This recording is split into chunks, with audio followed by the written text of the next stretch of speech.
having a blast in the studio. I'm with San Diego Living's sports watchdog correspondent, Mason Kern, to talk basketball. After all, it is March Madness, right? It is. And we love basketball. So let me Sweet 16. Yeah, exactly. Now, in regards to the NBA All-Star game that recently passed, what is your opinion of the caliber of the defense of the players? Yeah, the All-Star game for the NBA, it's really a great time for the fans and the players alike. Teams get the fans vote for who they want to play. It's a really fun.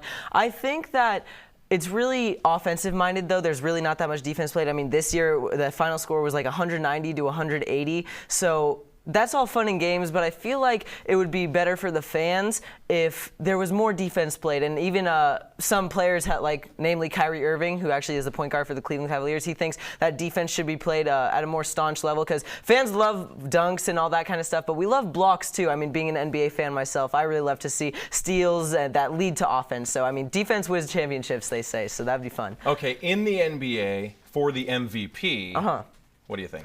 Well, right now it's really tight. I think there's 5 really big names that could get it right now. And LeBron James, Russell Westbrook, who has the second most triple-doubles in a season right now, he actually broke that record this year. Isaiah Thomas, James Harden. I mean, these are all guys who are in that race right now. Even Kawhi Leonard, who went to San Diego State, actually, when he was in college. He's in that race right now, too.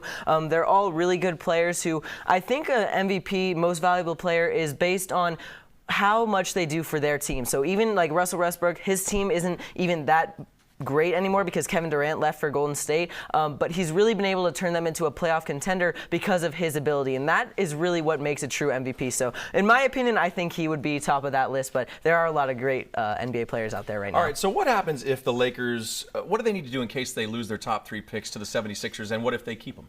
Yeah, I mean, we're just talking about good teams, but the Lakers right now, they're a bad team. I mean, I said last time I was here that they're my favorite team, so I'd really like to see them succeed. Yeah, really, they're from the heart. I mean, they're not great right now, so in my opinion, although I'm not a huge fan, I think they need to tank. I mean, they've already gone through steps to get there. Right now, they shut down their 2 big-name free agent signees in Timofey Mozgov and Luol Deng. They shut them down, so they're not even playing anymore. So they're really going to try to develop young talent. You see, that's Julius Randle, and there's Jordan Clarkson right there. So they're really going to try to play with different rotations and try to develop those younger players to build for the future. So I really think it's important that we need to keep that pick. So. All right, with March Madness, Sweet 16, any predictions on this? Well, originally before the tournament started, I had Villanova winning, but they lost in the second round to Wisconsin, so obviously that wasn't a great prediction, but I had hope for them. But right now, the number 1 seed's Gonzaga is always a great choice. Kansas, they actually just won their Sweet 16 game by 32 points, so they're playing really well right now. There's a lot of great teams. I have some sleepers. South Carolina just beat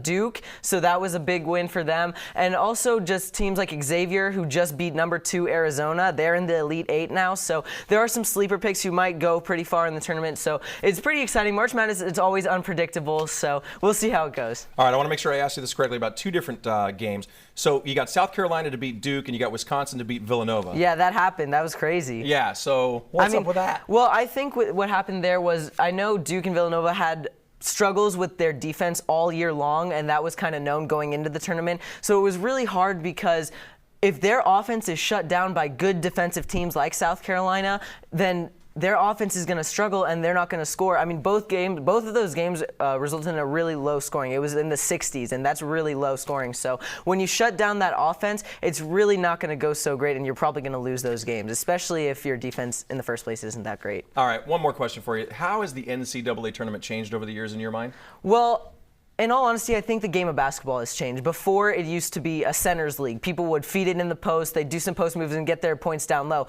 But now I think that it's more of a guards game. People have crazy handles these days. They learn to shoot from really far out, and that never happened in years before. I mean, like I said, they'd always feed in the post, but now it's always about assists. Like Russell Westbrook in the NBA, he takes it down, he drives, he shoots, he does it all, and that's actually why I think he should be MVP. But yeah, I mean, it's a guards game now, so I think it's the game of basketball that's really changed. Thought I knew something about basketball. I realize I do not. Sports Watchdog Mason Kern, thank you, man. Thank you. Thanks for having me. Rain on this kid.